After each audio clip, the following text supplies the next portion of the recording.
tak ma utvrdil, že naozaj každý žiak je v niečom dobrý, keď im poviem, že v tom, čo ty rád doma robíš, a už to doma robíš, aj v tom je fyzika. Málo kedy sa mi stáva, že ja im musím povedať, tak urob toto alebo urob tamto.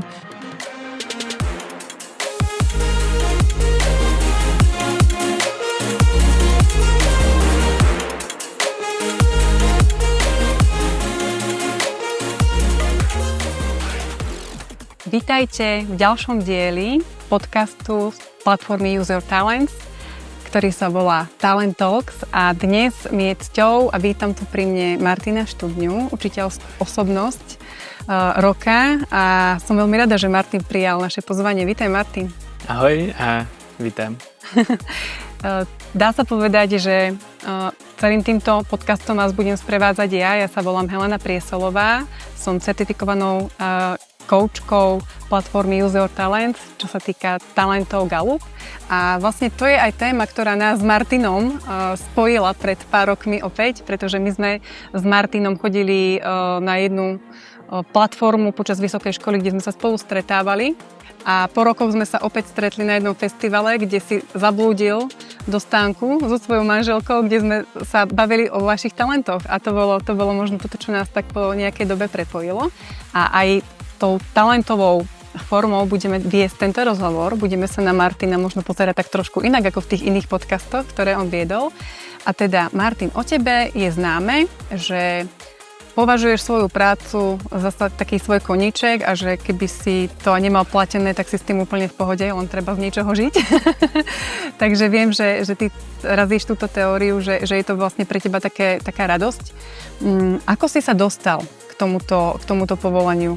Viem, že už vlastne v detstve sa to nejak začalo, tak rozpovedz nám ten príbeh. Tak asi ten myšlienkový proces bol pomerne jednoduchý. Ja som, keď som bol 14-15 ročný, robil rôzneho pomocného animátora na rôznych táboroch a veľmi ma to bavilo vidieť nejaký vplyv v živote mladých ľudí. Takže potom už bolo jasné, že jediné povolanie, ktoré mi vtedy napadlo, že tam sa to dá uplatniť, tak bolo učiteľstvo, takže to bolo v podstate veľmi jednoduchý krok, že tak budem učiteľ.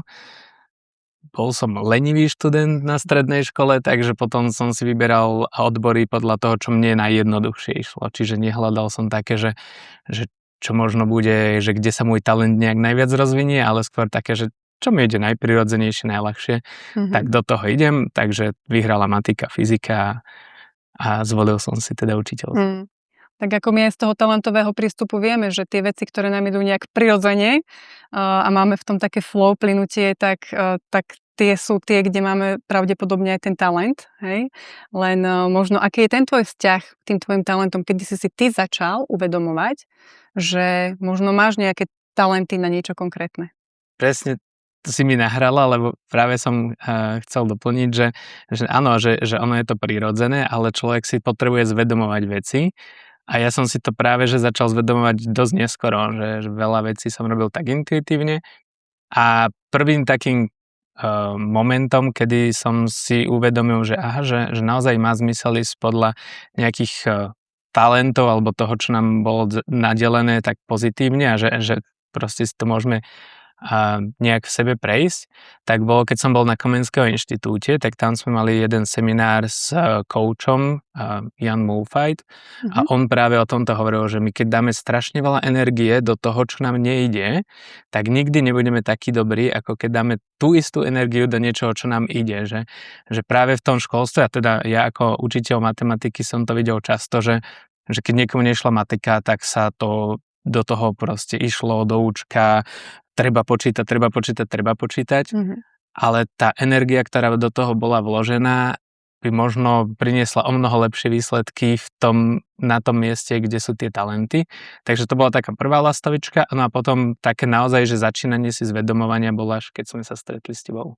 Áno, ja prezradím, že my sme sa teda stretli v období, keď ste boli s manželkou na festivale a my sme tam mali stánok, kde sme hovorili o talentoch, ako to funguje, a tam to vás oboch tak veľmi zaujalo a tým prvým impulzom bolo to, že ste tak chceli možno sa na seba pozrieť, jednak ako sa smerovať cez tie talenty, ale možno aj cez ten váš manželský vzťah, ako byť sebe navzájom prínosom.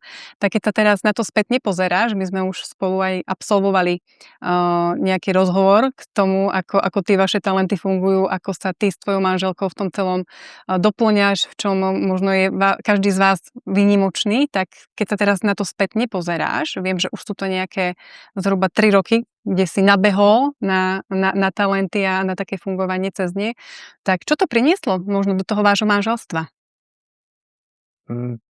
Prvá vec, ktorú by som možno spomenul, je, že som začal jej rozumieť, lebo kým človek nemá zvedomené to, akí rôzni ľudia sú, tak aj keď sa snaží chápať druhého človeka, že áno, však všetci vieme, že nie sme rovnakí, tak tomu aj tak nerozumieme, čo to znamená. Že proste sa nám zdá, že ten človek nejak nerozumne rozmýšľa, alebo proste robí veci, ktoré pre nás sú absolútne nepochopiteľné. A ja si pamätám potom taký moment, neviem, či to môžem vyťahovať pri najhoršom mažetka, ale nie. Ale ten moment bol naozaj, že keď som si uvedomil, že to, čo ty v tomto momente robíš, je úplne normálne vzhľadom na tvoje talenty. Iba mne sa to zdá divné alebo nejaké iné, ale keď si pozriem, že toto je tvoj set talentov, tak to je úplne normálne, čo ja tu riešim, hej. Takže toto bol veľmi kľúčový moment pre mňa, si myslím, že tak si uvedomiť, že proste tie talenty máme každý iný a to naše správanie veľmi často vychádza práve z tých talentov. No a potom to bolo neskutočná podpora z toho pohľadu, že práve naše talenty sa celkom rozchádzajú vo veľa veciach, ale to by možno bolo taký ten prvý pohľad, že sa rozchádzajú, ale ten druhý pohľad je, že vlastne oni sa doplňajú. Čiže kde ja nestíham, kde ja nezvládam, kde mne veci vybuchujú, zrazu príde Ľudka a povie mi, urob toto a úplne sa mi upracujú veci, takže je to také doplňanie skôr. Áno. Ja na vás prezradím, že v niečo máte aj také tie talenty, že Ľudka ich má vpredu, ty ich máš úplne niekde vzadu, že ti to nie je úplne prirodzené, to ako ty prirodzene myslíš, cítiš, správaš sa. A konkrétne Ľudka má talent disciplínu, harmóniu a to sú tie tvoje talenty, ktoré úplne ako nie na prvú chytáš. A povedz mi, že v čom ti možno tieto jej talenty, napriek tomu, že to máte úplne inak, pomohli? Máme takú dobrú storku s tým tvojim pracovným stolom, že proste ako ti pomohla Ľudka upratať tie veci v tvojom živote, pretože ty si človek, ktorý má veľmi silné myslenie, hej, a veľmi ako keby cez to myslenie, keď má tam nejaký záklik, tak proste potom vie ísť a vie podať aj nejaký výkon. Ale často ľudia s myslením sa niekedy tak strácajú v oblakoch tým, že veľa premýšľajú o veciach a nie je pre nich až také podstatné mať nejaký možno systém, ale hlavne iba nejaký ten zmysel. To je tá podstata. Ako vám to teda funguje možno v tej praxi, keď Ľudka tam vie priniesť aj ten systém? To je presne to, čo mne chýba, áno, že ja som dlhé roky fungoval na princípe inteligencia vyzná v chaose, takže môj stôl bol proste absolútny chaos a nevyhnutne ku koncu akéhokoľvek školského roka proste musel dojsť ku kolapsu tohto systému, lebo to už sa nedalo zvládnuť. A keď sme sa bavili s Ľudkou, lebo ju strašne nadchli tieto talenty, ona vlastne išla do toho prvá, ja som potom sa pridal a potom riešila aj nejaký time management, takže nabrala nejaké informácie, skúsenosti a tak sa mi snažila poradiť. A práve tento talent disciplína bol, že tak poďme spraviť niečo s tvojim učiteľovaním, že strašne veľa času tomu venuješ a že nedá sa niečo zefektívniť, aby si sa zacielil naozaj na to, čo je podstatné a nemusel riešiť. Takže sme hľadali, kde vlastne vyplýtvávam takýto čas. A jedna z tých vecí bola práve, že stôl príde ku kolapsu a potom strašne dlho sa tam hľadajú veci. A bola to jednoduchá rada, naozaj, že proste disciplína navrhla, že tak si tam daj šanón 34, či koľko on má obálok, proste roztrieť si to hneď na začiatku a keď prídeš, tak nedaj to na stôl, ale už to rovno zakladaj. Alebo mám proste, žiaci mi posielajú nejaké svoje práce, ich mám hodnotiť A vyzeralo to tak, že oni keď poslali, tak mne zrazu zo dňa na deň prišlo od 60 do 150 mailov a teraz pracujete s takouto mailovou schránkou, kde máte z tých 150 mailov x mailov, ktoré sú dôležité v zmysle, že dneska sa to musí doriešiť a zvyšok je nejaká práca od žiakov, ktorá potrebuje byť opravená, ale má čas. A v tomto sa vyznať bol tiež problém a práve tuto mi poradila, že dobre, tak vymyslíme nejaké automatizácie, proste nech sa ti tá mailová schránka uprace sama. Takže to sú také presne tie veci, čo ona ako človek, ktorý má vysoko talent aj deliberatív, taká tá rozvážnosť, že ona vidí tie úskalia ďaleko dopredu. To úskalie tam možno ani nikdy nebude, ale keď hrozí, tak ona to vie rozoznať veľmi skoro. Takže potom mi vedela povedať, že tuto bude nejaké úskalie a zase môj strategy talent, čiže ten strategický, bol, že aha, tak potrebujem sa tomuto vyhnúť a už ja som si vedel veľakrát aj vymyslieť, že ako sa tomu vyhnem. OK. Za normálnych okolností vznikajú nielen medzi manželmi, ale medzi kolegami v práci, keď si nerozumejú tým svojim nastaveniam prirodzeným, nejaké trenia, nejaké trecie plochy.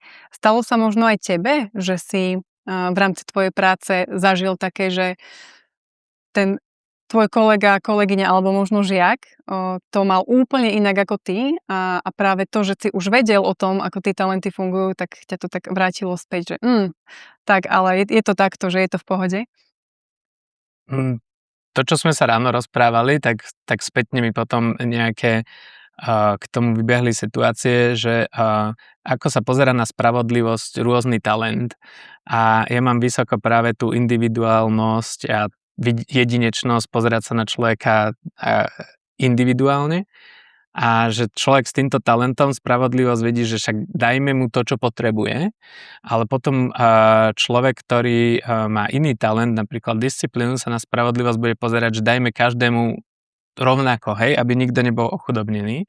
A ja som toto nechápal na svojich kolegoch, hej, že keď prišla nejaká situácia, oni rozdelili všetkým niečo rovnako, alebo naozaj sa snažili byť spravedliví v tomto zmysle, tak mne to nedávalo zmysel, že prečo, však ten nepotrebuje toľko veľa a tomu bude aj tak chýbať. Takže dneska, ako sme sa o tom mohli rozprávať ráno, tak mi to tak docvaklo, že aha, to je tiež niečo, čo som iba ja nevidel, že oni to majú cez iný talent, trošku iný pohľad na to.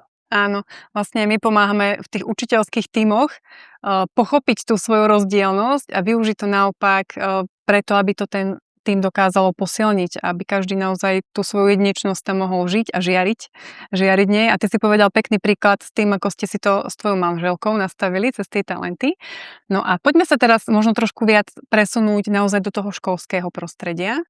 A viem, že ty máš taký špecifický prístup ku svojim žiakom a možno aj práve to bolo niečo, čo sa páčilo porote a čo tak vyzdvihla a ocenila. A jednou z tých vecí, ktorú máš ty takú špecifickú, je, že venuješ tým svojim žiakom aj také rozhovory rozvojové. Tak povedz nám možno o tomto viacej a možno keď si to aj pretavíš na to, že teraz keď už rozumieš svojim talentom, že prečo to robíš, že z čoho to možno tak pramení? Tak tie mini-mentoringové rozhovory, ja som to tak nazval, vychádzajú tiež z toho talentu jedinečnosť, pretože mal som príležitosť dostať sa k nejakému školeniu mentoringovému, aj coachingovému, aj tam na Komenského inštitúte som bol oslovený práve tým, čo robil pán Mulfajt. Takže keď sa k niečomu takémuto akože som sa prikmotril, tak som sa do toho dal namočiť a vlastne mali sme školenie na škole mentoringové, kde sme mali taký základný výcvik, naozaj boli to základy, ale mne to veľmi pomohlo a naozaj to podporilo ten talent jedinečnosť, lebo to je to, že ja vidím toho človeka komplexne a dokonca sa snažím akože ho pochopiť a vnímať, aký je a ako mu môžem poradiť, alebo ako si on vie pomôcť. No, takže to bol prvý impuls. Druhý impuls bol taký, že to je zase len možno stratégia, že ja som si všimol, že keď idem na výlet so žiakmi, tak rozprávam sa vždy so zopár ľuďmi, takými extrovertmi, ktorí prídu za učiteľom a o nich viem, všetko možné a nemožné a potom, keď mám niekomu referovať o inom žiakovi, tak počkaj, čo o ňom vôbec viem? A som si uvedomil, že nemám informácie o mojich žiakoch všetkých, lebo proste, keď nemáš systematický zber informácií, tak ti proste chýbajú. Tak som si povedal, že chcem naozaj s každým žiakom stráviť čas a chcem, aby každý žiak vedel, že sa o ňoho zaujímam v mojej triede. Takže som vlastne rozmýšľal ako na to a ten mentoring mi znel dobre, ale zase mentoring dlho trvá a pri 28 ľuďoch to by bolo nezvládnutelné. Takže som vymyslel takéto mini mentoringové rozhovory, kde prvé bolo naozaj iba spoznávanie sa, kto si, kde bývaš, aký máš súrodencov, ako sa učíš, ako funguješ v škole, čo ťa baví, čo ťa nebaví. Ale tým, že každý rok boli tieto rozhovory, snažil som sa aspoň 3-krát do roka, nech sú, tak vlastne tie informácie sa nabalovali a potom som začal žiaka spoznávať, vidieť možno nejakú jeho silnejšiu stránku a keď sa mal on niečo rozhodnúť alebo prišiel si poradu, tak som mu vedel lepšie odpovedať, lebo som ho naozaj poznal. Takže to bol ten dôvod, ako to začalo. Je to krásne, že tá tvoja jedinečnosť a to nahliadanie na ľudí cez ich dary a talenty ťa priviedla k takémuto niečomu. My to vlastne aj školíme v Use Your Talents, ako robiť určité typy rozhovorov, možno my to viacej orientujeme na firmu alebo na učiteľské týmy, hej, ale ty si na to prišiel úplne nejakou takou prirodzenou metódou a jeden z tých rozhovorov práve je ako keby ten kratší rozhovor, ktorý smeruje k tomu, hej, potenciálu a k tomu, čo to dobré v tom žiakovi je. Mňa by zaujímalo, či sa ti už stalo, že si sa stretol s nejakým žiakom, nad ktorým všetci možno mávli rukou a či ten tvoj talent, tá jedinečnosť dokázala nájsť v tom žiakovi v konečnom dôsledku predsa to, v čom on možno žiari, hviezdi a ten jeho potenciál tak nejak pozdvihnúť. Ja si spomínam na jedného a nebolo to úplne, že by som stihol pozdvihnúť ten potenciál, ale bol to taký okamih, kedy sa mi úplne otvorili tak prvýkrát veľmi výrazne oči, že každý žiak je jedinečný, len možno sa to neprejaví. Mal som nemenovaného žiaka, ktorý naozaj na hodinách bol veľmi pasívny, u mňa nič nerobil, u kolegov nič nerobil, proste taký žiak, že posadil sa, presedel v škole a potom išiel domov, len aby nejako prežil. A naozaj som mal pocit, že tak asi nič, no proste ho to nebaví alebo niečo. A jeden deň, alebo proste raz žiaci organizovali florbalový turnaj a on tam bol pískať ako rozhodca a ja som ho videl úplne v tej jeho roli, on tam bol aktívny, plne sústredený, plne v tej veci, ktorá sa tam diala, organizoval, rozhodoval, proste zrazu som videl, že v čom je dobrý a naozaj v tom bol dobrý, potom keď som sa s ním aj rozprával, tak som zistil, že proste aj pískava zápasy, aj že to je tá jeho srdcovka. Len proste žiaľ u mňa na fyzike nemal akým spôsobom to prejaviť. To bolo v období, kedy som ešte nemal ani portfólio, ani nič také, takže to bol naozaj taký ten prvý žiak, ktorý nie, že ja by som jeho niekam posunul, ale on mňa skôr posunul v tom, že tak ma utvrdil, že naozaj každý žiak je v niečom dobrý, len sa to možno neprejavuje v tom prostredí, v ktorom sa ja s ním stretávam. Ale to neznamená, že v nejakom inom sa to neprejaví. A preto som možno aj začal hľadať to, že či tie prostredia neviem nejak vtiahnuť a spojiť s tým mojím, aby sa to možno častejšie prejavilo. A to vlastne vyústilo do toho tvojho portfólia, ktoré si vytvoril aj na tých hodinách. Možno toto bola taká jedna z tých vecí, ktoré ťa v tom nakopli. Tak povedz nám možno viac o tom, ako ty pracuješ, dá sa povedať, s talentami tých žiakov, ktorí majú pre niečo ten zápal na tej hodine. Ty máš úplne špecifický taký hodnotiaci systém, mne sa to veľmi páči. A tiež myslím si, že keby som ja mala na strednej škole taký systém, ty učíš na gymnáziu, takže že určite by ma to dokázalo vtiahnuť do toho diania a vlastne to je takým tvojim cieľom, aby tí žiaci neboli len takí pasívni. Povedz nám viac o tom tvojom systéme a možno špeciálne o tej časti, ktorá tvorí to portfólio. Tak ten systém sa skladá zo 4 známok a 2 sú také klasické, že testy a nejaké laboratórne práce, to asi každý pozná, to nemusíme, ale 2 sú také kľúčové, že jedna vec, ktorej sa tak aspoň krátko chcem dotknúť, je známka za aktivitu, pretože ja proste nemám rád, keď nejaký žiak sedí v triede a je taký, že a keď sa ho spýtam, že čo robíš, tak počúvam. Takže proste som chcel, aby naozaj, že na tej hodine boli čo najviac vtiahnutí do toho, čo sa tam deje. Takže známka za aktivitu znamená, že ja žiakom na začiatku hodiny poviem, čo od nich očakávam, že splnia a na konci hodiny za to dostanú jednotku, ak to splnili. Ak to náhodou nesplnili, že proste môže sa stať, tak im dávam enko, nedávam iné známky ako jednotky, alebo teda enko, ak sa niečo nepodarí splniť. A dohoda je, že musia mať aspoň 75% jednotiek. Jednak, že už to potom matematicky hneď vylepšuje priemer, takže v podstate u mňa platí, že u mňa nemôže nikto prepadnúť. Že nedá, že ak si splní minimálne požiadavky toho predmetu, tak ten žiak neprepadne. A druhá vec je potom práve to portfólio, kde som zase chcel, aby žiaci, tam boli vlastne 2 veci. Jedna bola, že aby boli trošku zodpovední za to, čo robia. Že nemusím ja im hovoriť túto správu, toto, alebo prídi s takýmto nápadom, alebo prídi s takýmto projektom, ale práve naopak, že tuto máš zoznam vecí, ktoré môžeš robiť. Chcem od teba, aby si navyberal toľko, že budeš mať za to takú známku, akú chceš. Oni v tom portfóliu si môžu vybrať viacero aktivít a podľa toho, aké si vyberú za koľko bodov a koľko bodov za pol rok nazbierajú, podľa toho za to dostanú nejakú výslednú známku. Ale čo je dôležité na tom portfóliu, že to sú aktivity, ktoré naozaj sa snažím mať z celého spektra.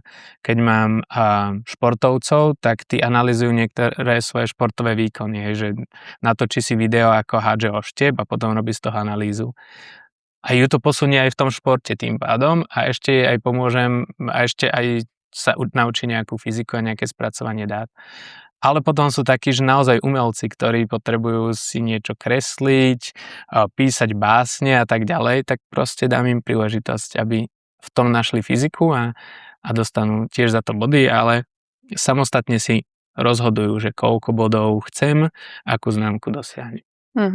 Čiže sa ti podarilo prepojiť nejaký ten záujem, niečo, čo prirodzene toho študenta, žiaka zaujíma, kde má to srdce a možno aj tak úplne podvedome tie talenty, ktorý ten daný žiak si ako keby v sebe nesie, a keď sa toto spojí, že tie činnosti, ktoré dávajú zmysel a ten talent, v čom ako keby vynikám, tak tam ide krásne flow do toho a tí žiaci potom vnímajú, že to nie je len učenie, ale je to pre nich nejaká aj tá radosť. A mne sa páči to, čo si mi ty povedal, že ty si sa na začiatku tej svojej kariéry učiteľskej snažil pomôcť tým žiakom vytvoriť si vzťah k tej fyzike a toto bolo také niečo nosné, hej, tak keby si mal ukázať učiteľom alebo nejaké tie kroky, ktoré by si odporúčil, že ako si môže učiteľ vytvoriť s tým žiakom taký vzťah, že aj ten žiak má rád ten predmet, lebo nie každý má rád fyziku, matiku a možno niekto ani slovenčinu, hej, a že akým spôsobom sa s tým dá pracovať, daj nám nejaké hodnotné tipy. Ako vytvárať vzťah medzi žiakmi a učiteľmi, alebo vzťah skorej k tomu predmetu? Lebo to môžu byť rôzne veci. A v podstate k predmetu, pre mňa teda fyzika a učenie fyziky je o tom, že naozaj žiak, ak nemá vzťah k fyzike, nebaví ho fyzika, alebo je pre neho, nedaj Bože, strašiak, tak on ju nepôjde študovať, nebude sa jej venovať, proste bude rád, že sa jej zbavil po 3 rokoch. Takže ja mám vlastne 3-ročné okno, kedy musí mať tú fyziku a kedy ho môžem nadchnúť pre tú fyziku. Čiže moja tá prvotná myšlienka je, že tie prvé 3 roky sa snažím nadchnúť pre fyziku a teda hľadal som tie spôsoby, že ako. A prvý, ktorý mi napadol, bolo, že musí to byť niečo, čo oni radi robia. Že ja nemôžem povedať, že maj rád fyziku, pretože tie vzorce, tie sú tam nádherné, pozri, ja začnem mu vysvetľovať vzorce, čo sa mne strašne páči, ale on to tam nemusí vidieť a pre neho to môže byť nočná mora. Takže ten prístup bol práve naopak. To, čo ty rád robíš, v tom prosím ťa nájdi fyziku. Takže som rozmýšľal, že čo asi tak radi robia žiaci, tak pozerajú filmy a seriály, to je veľmi obľúbená. Tak dobre, tak pozri si film a vypíš z neho nejaké fyzikálne nezmysly. Čo si uvedomil, že toto fyzikálne nesedí, alebo že to je jasný nejaký efekt a v skutočnosti by sa to tak nemohlo stať. Niektoré filmy naozaj tohto majú veľa, takže je to niečo pomerne jednoduché. A už to bolo niečo, že aha, ja pozerám film a súčasne sa aj učím trošku, alebo súčasne rozmýšľam nad fyzikou. Alebo s tým umením, hej, rád tancuješ, tak skús do toho nájsť zakomponovať fyziku, alebo buď to popíš, že aká fyzika tam je, alebo znázorni nejaký jav. Takže naozaj som sa snažil, alebo cieľ je podľa mňa, že aby fyzika bola v tom, čo žiakov baví. Že to je ten prvý krok. Čiže nie je, že ukazovať, aká je fyzika strašne zábavná, lebo ja môžem urobiť na hodine zaujímavý experiment, kde niečo vybuchne a deckám sa to bude páčiť, ale to neznamená, že oni doma začnú riešiť fyzikálne príklady. Ale keď ich zavolám, keď im poviem, že v tom, čo ty rád doma robíš a už to doma robíš, aj v tom je fyzika, iba si občas všimni, tak myslím si, že to je taký lepší spôsob, alebo teda ten, čo mne funguje viac.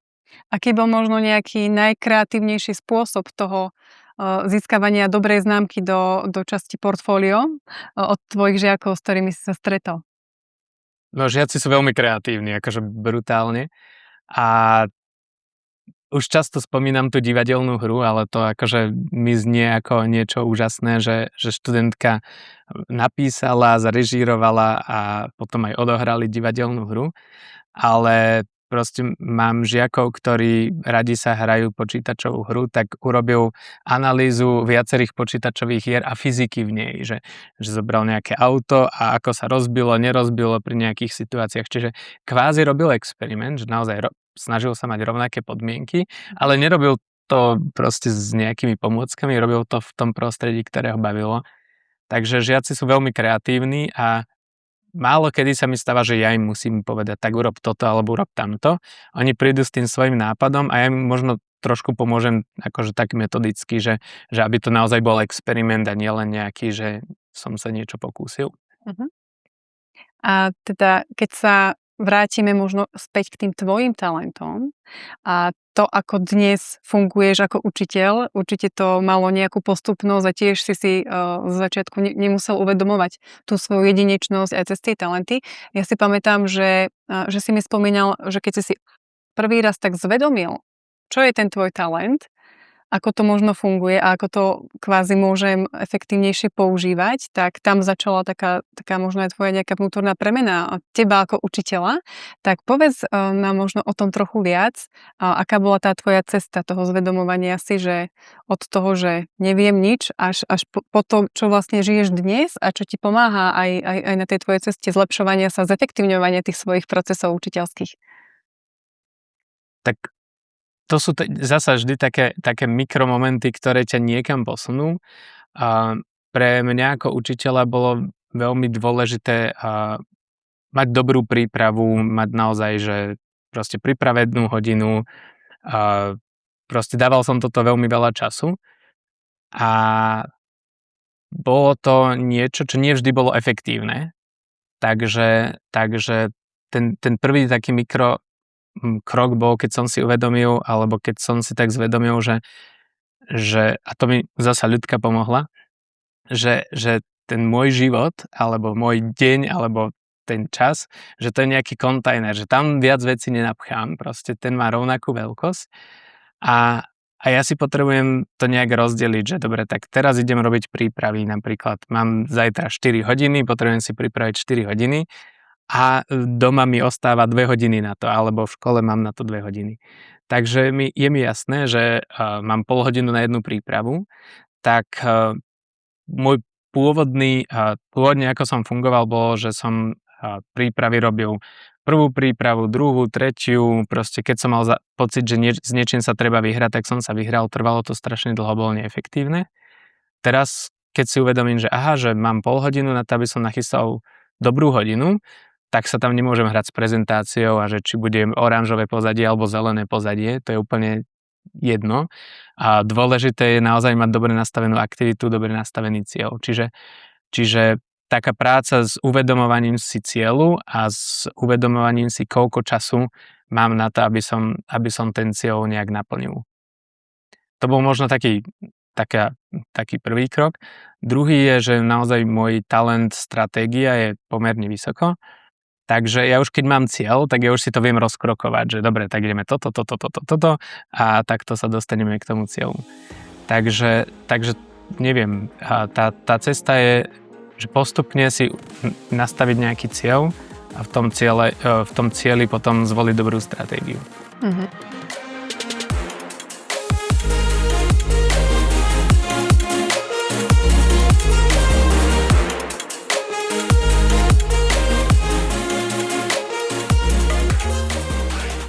My sme sa bavili o tom, že ak si chceme nastaviť nejaký cieľ alebo potrebujeme vyriešiť nejaký problém, tak my to dokážeme najefektívnejšie spraviť práve tým našim prirodzeným spôsobom, o ktorom viacej hovoria tie naše talenty.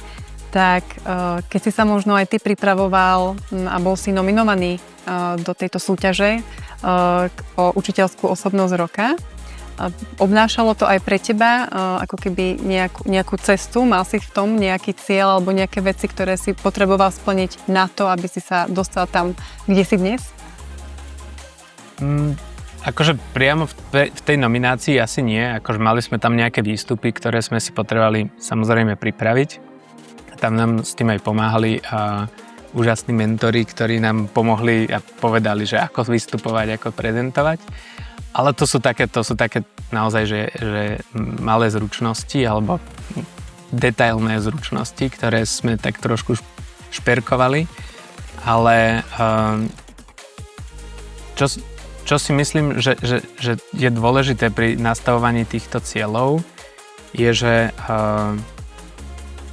aby ten cieľ bol nie len, že mám nejaký cieľ, ale aby bol pre mňa aj trošku výzvou, hej, že v tom talente kvázi achiever, alebo že niečo chcem dosiahnuť, tak nemôžem si dať príliš ľahký cieľ, ale zároveň si ho nemôžem dať ani príliš ťažký, lebo ma to zablokuje. Hej, že keby som akože začínal, poviem to možno tak sprosto, že keby som začínal s tým, že môjim cieľom je stať sa učiteľom roka, a týmto začínam svoju kariéru učiteľa, tak jednak je to nezmyselný cieľ, ale jednak je to aj nedosiahnuteľný cieľ, lebo proste takto to nefunguje v živote.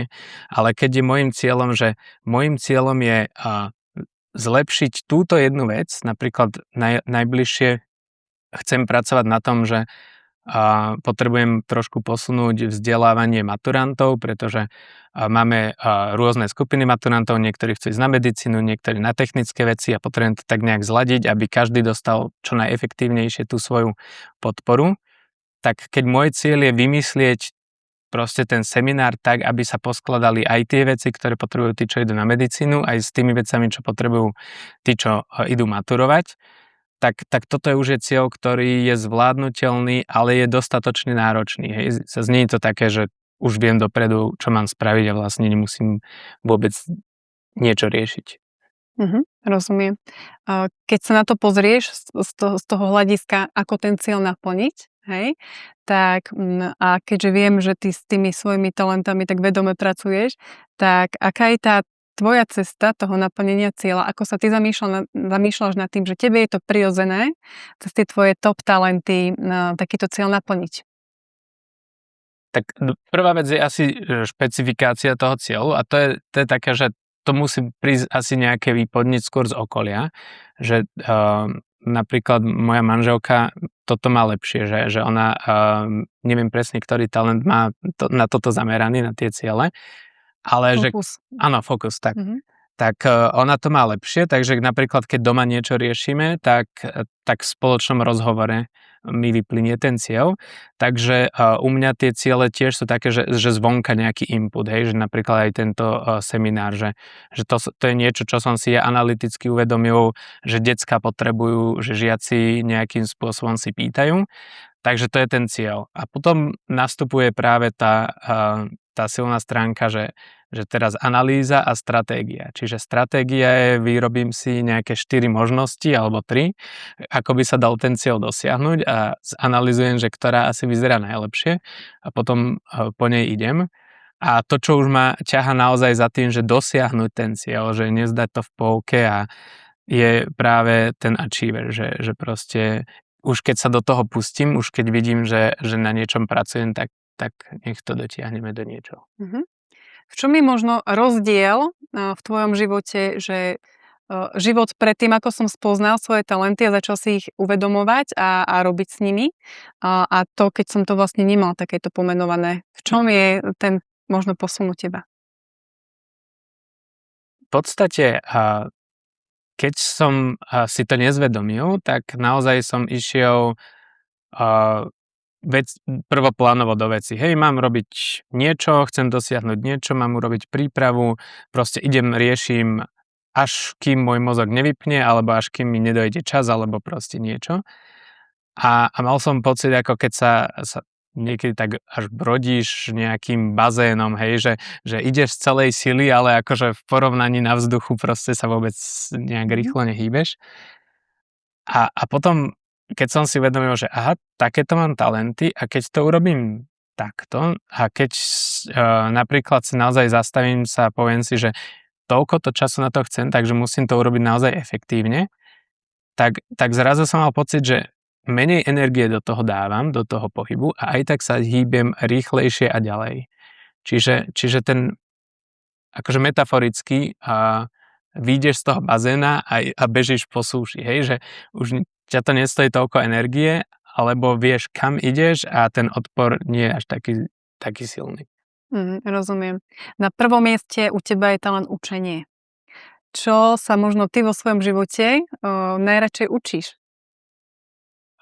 Určite fyzika, veľmi rád, ale momentálne práve takéto veci, čo aj tu rozoberáme, že ako fungujú talenty, ako funguje celkovo tá metakognícia, čiže ako sa učiť, ako funguje zabúdanie, prečo zabúdame, prečo si nepamätám zo 6. ročníka poučky z biológie, hej. A je to moja chyba, že som sa ja zle učil, alebo je to proste prirodzený proces. Čiže veľmi ma láka táto téma, ako pomáhať žiakom a sa učiť a ako pomáhať rodičom, pretože v poslednej dobe mám pocit, že keď rodičom naozaj záleží na dieťati a na vzdelaní, tak rodič príde domov a má druhú šichtu, kedy sa učí s dieťaťom, že proste sedí s ním a kvázi ho učí to isté, čo by sa mal naučiť v škole, alebo proste je tam nejaká tá domáca robota. A ja rozmýšľam nad tým, že či to takto naozaj má byť, alebo je to niečo, čo máme vymyslieť inak, ako učitelia, ako spoločnosť, a ako školy možno.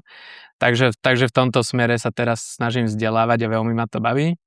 Ale zároveň akože sa rád učím hocičo, ja som taká špongia na informácie, samozrejme na chvíľu, potom akože sa to neuloží v tej dlhodobej pamäti, ale veľmi ma bavil dejepis aj doteraz, vždy keď niekto rozpráva o histórii, tak ma to baví, lebo tam sú zase príčiny a napríklad aj s fyzikou to súvisí, že niektoré objavy nemohli vzniknúť skorej, ako sa objavilo niečo iné, takže baví ma učiť sa. Toto ťa fascinuje.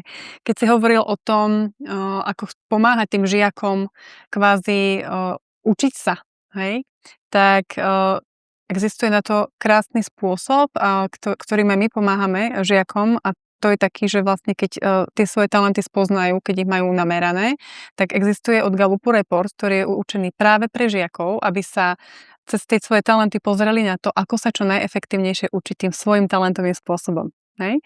A toto je niečo také výnimočné, že každý z nás sa učí niečo ťažšie, niečo ľahšie, ale ako si nájsť ten spôsob, ktorý je ten môj, ktorý je mne ten prirodzený a mne to veľmi pripomína to, ako si ty našiel ten svoj spôsob, ako ty chceš učiť aj tých žiakov, hej, práve cez tie tvoje talenty.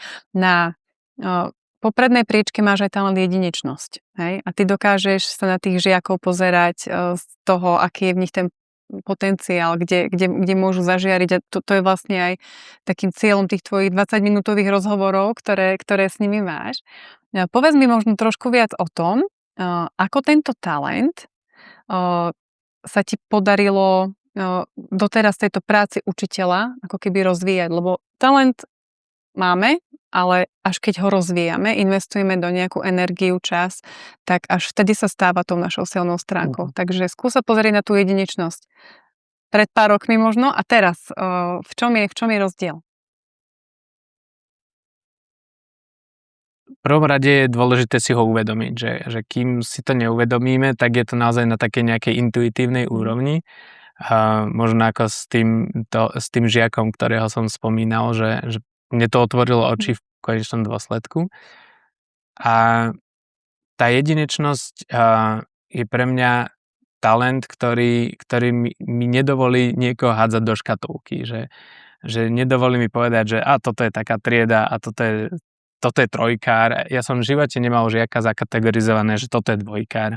Aj keď veľakrát to počujeme, že proste ako sa zapíšeš prvý polrok, taký už budeš vždy, ja neviem. Toto sa mne akože nestávalo, ale práve naopak, že ja som toto mal akože veľmi silno v sebe, že každý z nás je jedinečný, každý žiak je jedinečný, každý prichádza s niečím iným. Takže u mňa to skôr bolo také, že ja som si to potreboval uvedomiť, že toto je vo mne, toto je nejaký môj talent. Nemám pocit, že som ho nejak cieľavedome posilňoval, že tak teraz ešte idem nejak posilňovať jedinečnosť. Skôr mám pocit, že som si uvedomoval, že aj teraz sa prejavila tá jedinečnosť. Že naozaj to bolo skôr také zvedomovanie si. A keď sa aj s ľudkou veľakrát o niečom rozprávame, tak aj ja začnem, že no ale toto by mohlo byť aj takto, tak ľudka áno, tvoja jedinečnosť, hneď sa na to pozeráš aj z toho pohľadu iného, alebo snažíš sa pochopiť toho človeka a veľmi mi to pomáha v škole, že mne keď žiak niečo povie, tak ja sa snažím pochopiť, čo je za tým, čo zažíva, prečo mi povedal, že fyzika ho nebaví, prečo mi povedal, že nechce písať test, prečo mi niečo povedal, prečo takto reaguje. A nie hneď ako sa postaviť, že do nejakej obrany alebo niečoho, že proste tento žiak ma tu uráža alebo nejakým spôsobom na mňa osobne útočí. To nie, ja som sa snažil naozaj vidieť, že prečo toto sa stalo. Viem o tom, že ty si naozaj tú svoju prácu a tie svoje prípravy v rámci vyučovania robil vždy tak poctivo, niekedy aj dlho do noci. Tvojím druhým talentom je talent produktivita, takže tvoj produktívny talent ti v tom bol nejakým spôsobom nápomocný. Ako to vnímaš? Mal si tam v tých prípravách to flow a že to bolo proste také plynutie, alebo si to skôr vnímal ako takú obetu, ktorú musíš robiť? Absolútne žiadna obeta to nebola, to bol čistý flow. Kým som vládal, samozrejme tam mozgová činnosť je taká, že mozog sa po nejakom čase unaví a hovorí sa tomu cognitive load, že keď ten príde, tak tá kapacita sa zníži a potom to už je ťažšie. Ale bol to flow, proste to bolo naozaj, nikdy som nemal pocit, že idem na silu do niečoho, keď som si robil prípravy.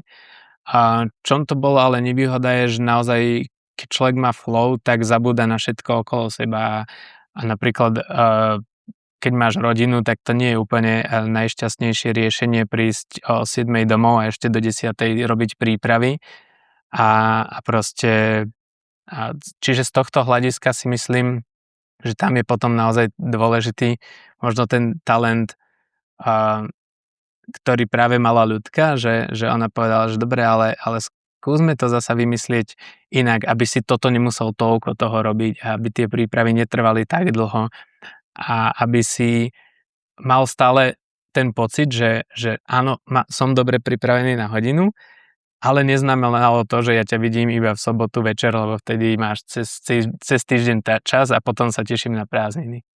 Áno, to sú tie tienisté stránky tých našich talentov, že každý ten talent na jednej strane v tej produktivite ti to prinášalo to flow, vedel si robiť veci rýchlo, a na druhej strane nám to aj ukazuje niekedy, že kde je už tá hranica prekročená a presne keď poznáme tie talenty, tak si to môžeme uvedomovať a snažiť sa to preklapať do tej svetlej stránky toho talentu. Ako sa to potom podarilo tebe v tom vašom vzťahu? A ako to vnímaš teraz možno so stupom času? K tomu vám napadlo ešte k tým silnejším a slabším a rozvinutejším talentom, ak môžem najskôr toto zodpovedať. A že ja mám ešte talent aj self-assurance pomerne vysoko, taká tá sebavedomosť. Sebaistota. Alebo sebaistota. A práve tento talent bol v niektorých veciach akože vyvinutý dobre, ale v niektorých veciach ma úplne blokoval. A to bolo, že ja, keď som si na niečo netrúfal, alebo keď som mal pocit, že niečo neviem, tak som to ani neskúsil. Proste domácnosti, nejaký problém s vodovodným kohútikom, kúkol som, nikde není šroubík, tak asi to neviem rozmontovať, tak ani do toho neidem, hej. A keď už ľudka bola nešťastná, čo to s tým vodovodným kohútikom tak dlho je a tak dobre, tak na veľa som si pozrel nejaké YouTube video, zistil som, že aha, to je primitívna, jednoduchá oprava a dávno som to mohol spraviť. Ale naozaj tým, že som to nemal zvedomené, že tá moja sebaistota ma nepustí do vecí, v ktorých som si není istý a podvedome ich radšej odložím a radšej ich vynechám a radšej sa ani proste na ne nepozriem, tak kým som toto nemal zvedomené, tak proste mi tieto veci naozaj že unikali, že neurobil som, nepustil som sa do toho, to neviem, hej, že to neurobím, lebo to neviem. A potom presne prišlo, že keď som spoznal tieto talenty a že toto je práve tá slabá stránka, to bolo úplne, že otvorenie očí, hej, že toto je nerozvinutý talent self-assurance a že to môžem s tým pracovať a že iba si uvedom a zvedom si to, že aha, teraz si asi v tejto situácii, tak poď si rozanalizovať, čo môžeš spraviť, hej. Naozaj to nevieš spraviť? Pozrel si videá, zavolal si niekomu, kto ti môže poradiť a až keď si spravil tieto 4 kroky, potom kľudne povedz, že to nevieš, však nemusíme každý vedieť všetko, ale už to bolo naozaj, že už viem povedať, že toto neviem, keď to naozaj neviem a nie iba keď si myslím, že to neviem. Takže naozaj dôležité pracovať s talentami a silný talent nás môže dať aj do role, v ktorej sme slabí, alebo ktorej nám niečo nejde, ak si to práve takto nezvedomíme, že aha, teraz to je tá slabá stránka toho, alebo ešte to není vyzretý talent. Tvoj možno najbláznivejší nápad, keďže máš vysokotalent nápady tvojho života a možno aj zo strany tých tvojich žiakov, študentov na tých hodinách, spomeň nám niečo. Snažím sa byť spontánny na hodinách určite a napríklad keď sme mali klasickú dvojhodinovku fyziky plus ešte nejaká suplovaná, takže vyzeralo to, že takmer celý deň strávime spolu s jednou triedou. Tak nápad, samozrejme žiaci sa sťažovali, koľko budeme spolu a samá fyzika a že to bude zlé. Tak hovorím, tak dobre, tak si to nejak spríjemíme. Máme mekač v Martine, tak objednajte si raňajky, dáme si spoločne raňajky, popri tom sa naučíme niečo fyzikálne. Zas to malo zrazu úplne iný vibe a úplne inú atmosféru. A čo sa týka experimentov, tak to je také, že ťažko povedať, že je niečo môj nápad, lebo tým, že som aj learner a trošku aj ten, čo zberateľ, tak vlastne sledujem tie nápady okolo mňa, čo robia iní učitelia, proste na konferenciách nejaké zaujímavé experimenty. Takže ono to nie vždy musí byť, že môj nápad, ale už to prevedenie alebo niečo. Napríklad na konci školského roka sme mali taký voľnejší deň, kedy sa už neučilo, ale bolo treba robiť niečo zmysluplné. Tak si hovorím, že dobre, tak čo môže byť zábava? Tak nakúpme vajcia a poďme ich hádzať o zem, ale tak, aby sa nerozbili. Takže ich úlohou bolo proste vymyslieť a skonštruovať zariadenie, aby keď vajce hodíme o zem, tak aby sa nerozbilo. No tak boli skupiny, ktoré hádzali z 3. poschodia a vajíčka im to prežili, takže akože tie nápady prichádzajú z tých situácií, že naozaj a z tej databanky, čo potom si nazberám ako ten zberateľ. Áno. Stretávam sa s tým, keďže mentorujeme pravidelne učiteľov, že v dnešnej dobe je veľa rôznych diagnóz u detí, ktoré sú dys, hej? Proste dyslektik, dysgrafík a tak ďalej, potom ADHD a takéto ďalšie veci. A často aj učitelia hovoria o tom, že je pre nich náročné, aby dokázali ušiť na mieru každému žiakovi v tej triede proste nejakým spôsobom to, ako majú k nemu pristupovať, aby sa to učivo dokázalo to dieťa naučiť tým jeho najprirodzenejším spôsobom. Ty si výnimočný v tom, že naozaj máš tú jedinečnosť v talentoch a tá dokáže ako keby každému práve ušiť niečo na mieru. Ale zároveň vieme, že máme nejakých 45 minút a s nimi sa nedá pracovať ako neobmedzenie. Ako to robíš ty? Možno skús dať nejaký tip učiteľom, ktorí nevedia sa z tohto nejak pohnúť. Ako s tým pracovať tak, ako sa v tom zlepšovať, aby naozaj tá jedinečnosť tam mohla zažiariť u tých detí. Čiže aby tam mali ten priestor prejaviť aj seba, ale aby zároveň boli aj splnené tie veci, ktoré musia v rámci hodiny byť urobené. Mhm.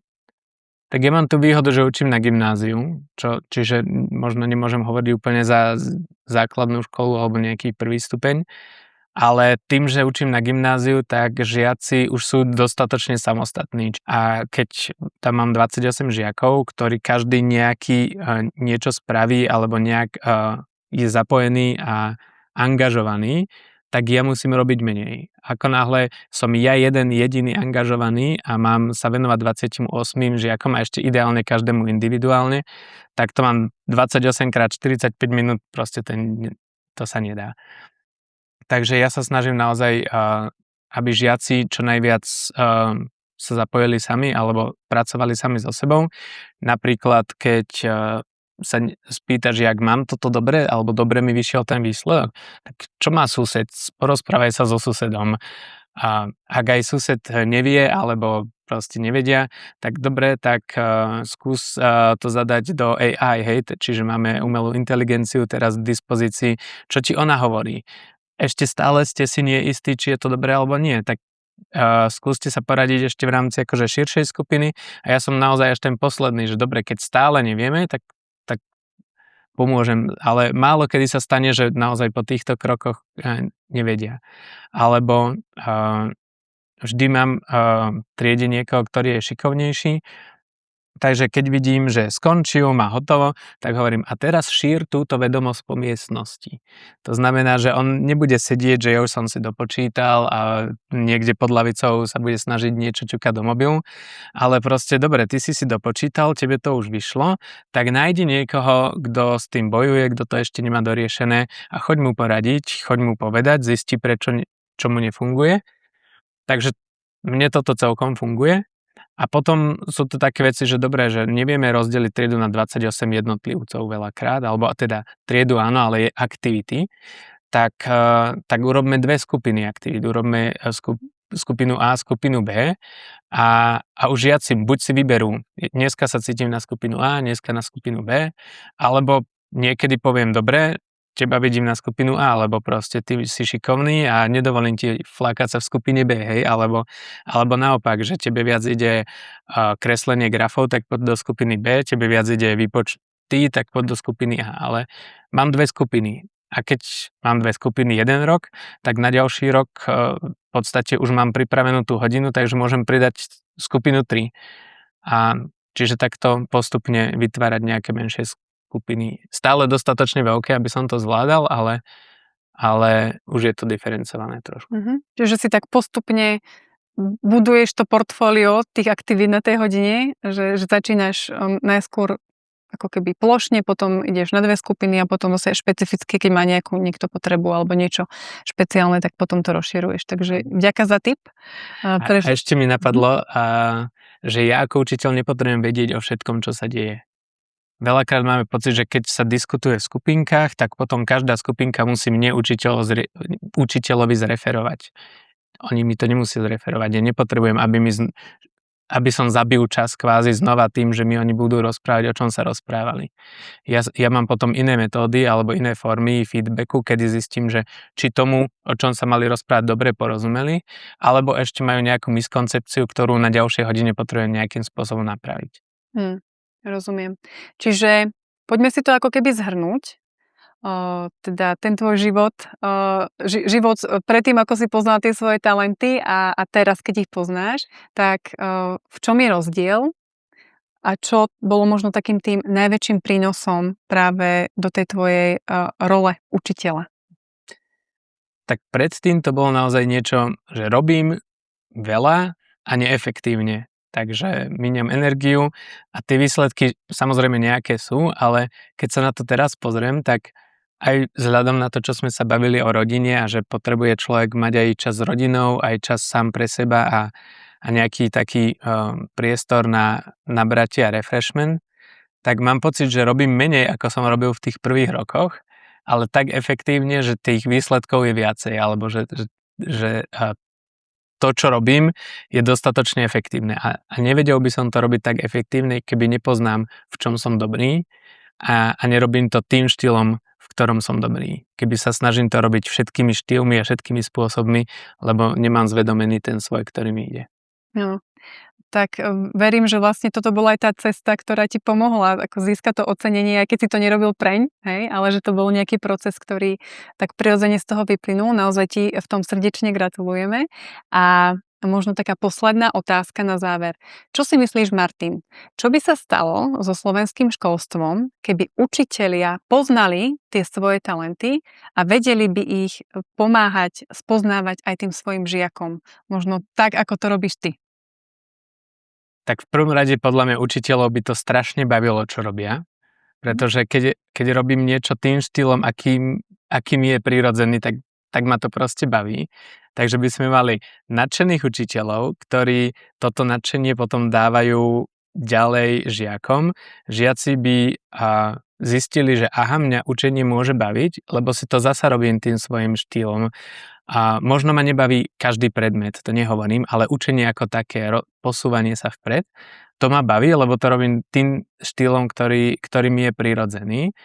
A verím tomu, že by sme možno mohli dospieť aj do takého štádia, kedy by učitelia ráno povedali, že teším sa do školy a proste žiaden učiteľ by nemal pocit, že zasa robota.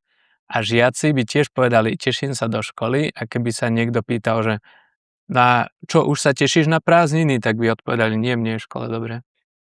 Krásne, tak ďakujem za takéto pekné ukončenie tohto nášho rozhovoru a takého zdieľania o tom, ako sa ty máš a ako sa vnímaš, tú svoju jedinečnosť a talenty. A ďakujem ti za naozaj taký tvoj prínos do učenia a verím, že mnohí učitelia a riaditelia sa môžu týmto tvojim spôsobom práce inšpirovať a prajem ti, aby sa ti v tom ďalej darilo a aby sa ti darilo aj vylepšovať tie ďalšie veci a ciele, ktoré pre teba sú. Krásny deň ešte. Ďakujem pekne.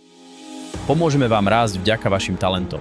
Či hľadáte spôsob, ako využiť vaše silné stránky, aby sa vám darilo v práci a vo vzťahoch, alebo chcete zvýšiť výkon vášho tímu, máme riešenie. Viac na www.useyourtalents.org.